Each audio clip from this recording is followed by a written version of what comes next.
Hey there, my name is Terry with True Marie Soapworks, and today I'm going to share with you my experience with the soap challenge this month. The soap challenge is hosted by Amy Warden, and this month the topic was the kiss pour technique. The kiss pour technique comes from an acrylic pouring technique used to create abstract art, and today we're using that technique to create soap. This technique is done by pouring 2 or more colors simultaneously from separate containers. The streams of batter meet in midair and kiss, so to speak, and this creates a cool feathery effect. This technique can be done several ways to create very different results. The last time the soap challenge did the kiss pour, I did a meandering pour, and that came out very differently.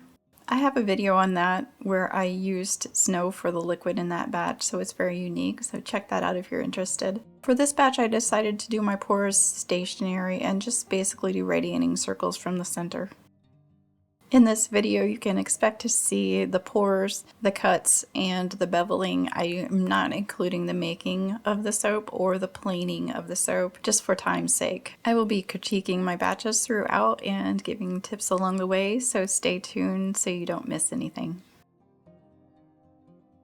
Since I'm making a circular design, a square mold is ideal. I'm using a 6-inch square mold. When you're thinking about how much batter you need to make this design, it's important to use extra because you can't scrape out that last bit of batter or your design won't look right. And also ideally you need to plane off the top of your design because it usually looks much better a little bit under the surface. To figure out my recipe and the amount of oils that I need, I usually use 3.5 ounces of oils per bar. And this mold, normally when done in a single layer, makes about 4.5 bars. I'm rounding up. But in this case, I used enough for 6 bars of soap. So I took 6 bars multiplied by the 3.5 ounces of oils and I got 21. So I used 21 ounces of oils when I put it into the soap calculator. For my first try at this technique, I proportioned my batter 50% white, 30% black, and then 5% of each of the colors, which are pink, orange, green, and turquoise. If I was making this batch again, I would proportion the colors differently, so I will mention that later in the video. The colors I used for this batch are a combination of titanium dioxide for the white, activated charcoal from coconut carbon for the black, and then the rest are neons or combinations of neons. I have my own blend for the turquoise, but it's a combination of green and blue neon and titanium dioxide. Okay, here we have the first pour, and now let's move on to the second pour, which was my favorite. When picking out your colors for these type of designs that will be stretched and blended, it's important to pick out colors that are rather intense as opposed to micas that are fairly muted when they're spread out, because micas only have a small amount of pigment when compared to neons and pigment colors such as ultramarines and oxides. Ultramarines and oxides are full color, 0 filler, and neons only have about 10 to 20% filler and the rest is pigment. But when you're dealing with micas, you're only getting about 5 to 15% pigment and the rest is filler, and that's a lot of filler. To equal the same amount of pigment, you would really have to use a lot, which would change the consistency of your batter. That's not to say I don't use micas. In the very next batch I use micas, and I'm going for a little bit lighter colors, so it just depends on what you're going for. I didn't discuss the usage rates in the last batch, and I'm not going to go into too much detail here, but for the neons and the oxides and ultramarines, I usually use about 0.75 teaspoons per pound of oils. In many cases, you could use less. Keep in mind that I have a coloring calculator on my website. You can use it if you're figuring your colors per pound of oils. All you need to know is the weight of oils you're using. So in this case, I'm using 21 ounces. The percentage I'm going to be coloring. So for this one, I did some 20% and some 10%. And then I need to input the amount of teaspoons per pound of oils. I hit calculate, then I get the colorant amount. I'll include the link below in the description if you're interested. It's a nice resource. There are several ways you can pour your batter into your pitchers. One way is to pour all of your batter into each of the pitchers. This way you don't end up dripping any of your batter across when you're taking your pitcher away to refill it. I chose to pour small amounts into the pitcher just because sometimes when you pour a whole pitcher full of soap, by the time you get to the end, the soap kind of curdles and gets a grainy appearance. Also, by the bottom of the pitcher, it tends to really get muddled. And so with this one, I just did small amounts. Now, with small amounts, when you're pouring though, it's really advantageous to have a pitcher with a long spout. You'll see later when I'm pouring the little end bits with the beakers that you can't really pour when there's hardly anything in there because it would completely close up and they would be butted up against each other and you couldn't get anything out because the streams of soap wouldn't be touching. So there's drawbacks to each of the ways, but this is the way I chose for this one. If you're interested in how I divided up the colors, for the pink, green, and yellow, I used 20% of the batter for each, and for the black, 2 blues, and the purple, I used 10% for those. When you're down to having not much batter left and it's hard to pour, it's probably about time to stop. I should have stopped after this pour, but instead I poured some from the beakers and that part didn't mingle very well and it looked bad. And so it worked out the way my cuts cut around the middle and left that bit out.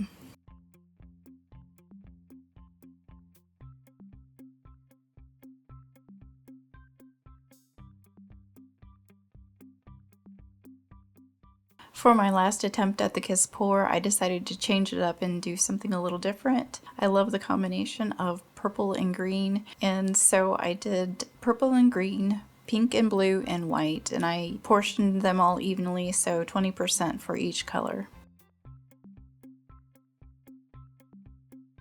After getting to the third design, I finally figured out how to not trail the drips across the design. I was able to just gently lower the pitchers until they touched and closed each other off.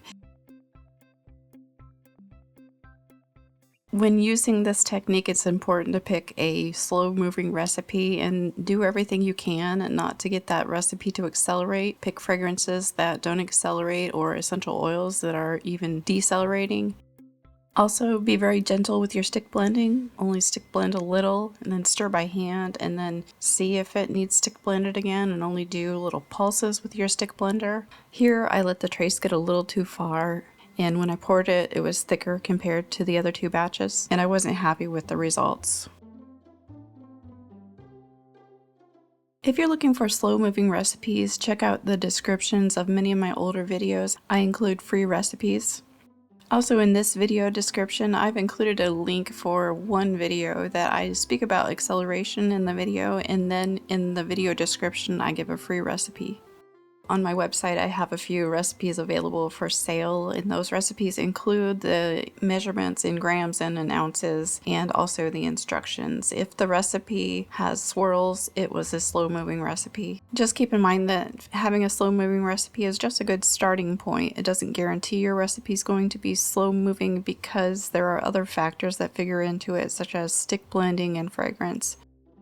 Now it's time to cut this 6-inch slab into bars, and I always had difficulty figuring out how to cut this up. Do you cut it into squares? You could either do big 3-inch squares or smaller 2-inch squares, but they're odd sizes, they don't fit in boxes, so I wanted to cut it in a rectangular shape so that they would fit into my boxes. And if you cut it straight through, you would only be able to get 3 rectangular bars, and then there would be some odd sizes left over. So in order to make the most of this slab, I decided to cut it into 4 bars, but it requires some tricky cutting. This way there's only a little square in the middle that's left over. Here you can see I marked some lines on my soap to show me where I need to cut to. Here's a look at what the cuts will look like, and then I used a needle tool to mark those little dots, and I will push my slab through and cut to the far dot, which would be the yellow dot in this case, and then I turn it 90 degrees and keep cutting, and I'm left with 4 bars and a little square from the middle. For the first and second cut, I have to push the soap in and stop at the marked spot, and then hold the wire tool while I back it off. And then for the remaining cuts, you just need to push it in and cut the one direction. A soap cutter like this is really key to cutting your soap in this fashion. I like this one because it has the 2-in-1 feature. You can cut horizontally and vertically, and this horizontal cutting feature is really easy to adjust, whereas with others, to adjust them you have to replace the wedges and tighten the string again, and this one is just so quick to adjust. You just need to push the wire tool in the right slot and then make sure the height is the same on both sides with your ruler. It's so quick and it works well with cutting slab mold designs. This cutting tool is from Custom Craft Tools. If you're interested, I have links below and I also have a discount code for you.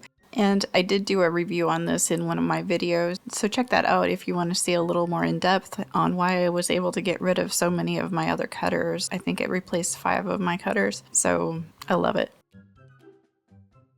As you're seeing with these cuts, the tops are a little muted when compared to the final photos. That's typical of these designs. They need a little planing to reveal that more vibrant color that's just under the surface. I'm not showing the planing here, but you can see the results of the planing when I'm beveling the soap shortly. Earlier I mentioned I would have changed proportions of my colors, and really I was hinting at the black. I could have used less black in both of these designs. Now this one I really like how it came out, but I only used 10% black and it really became the dominant color, which is fine. I really like how it came out, but you notice when I drizzled it in the container I just did a little thin line and it really takes over. So keep that in mind, that black can really dominate and even seem like it's a higher percentage than it really is.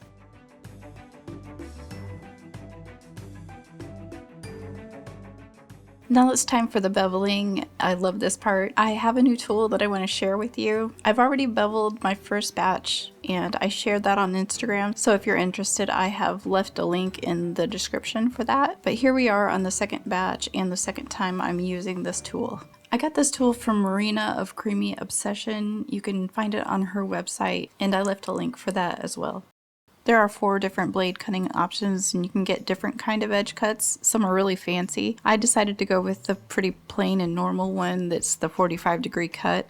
I feel like that works better with a design that's already pretty busy, but I'm excited to use some of the more fancy blades with some of my simpler designs.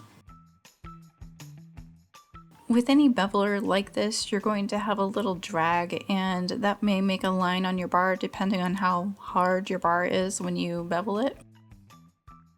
I've discovered a little trick to help clean up the surfaces of your bar without having to run it through the planer again. It involves using this automotive sandpaper. This is a circular disc, 6 inches, and it's a 5000 grit foam sandpaper. It works really well. It doesn't leave anything on the soap. It's just foam. You just spray that with a little isopropyl alcohol and then rub your bar on there in circular motions, and then you dry your bar on a fresh paper towel and do the same thing, kind of polish it up, and you have this gorgeous surface. And when you're in competitions like the soap challenge, every little bit of attention to detail helps, so it really makes a professional look. Speaking of the soap challenge club, if any of you have thought about joining the soap challenge but haven't done it because you're a little nervous and you think you're too much of a beginner, in 2025 Amy is changing the structure of the challenge and making it more beginner focused, and she's going back to the basics. So I would encourage you to try it out. It's really fun and it is a chance for you to up your game. Thank you so much for joining me here today, and if you have any questions about anything I covered, please leave a comment. And if you found this video helpful, please give it a like and subscribe so you can catch my next video.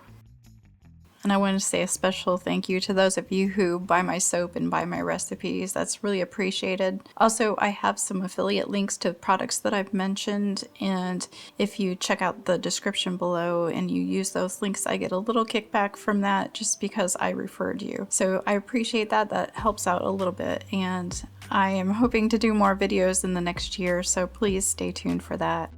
Okay, I'm going to stop talking right now and leave you with the rest of these bevels, and you can really see how this beveling tool works and how well the sandpaper combination works to really polish these bars up. I appreciate you, and I'll hope to see you back here next time. Thank you so much and have a great day.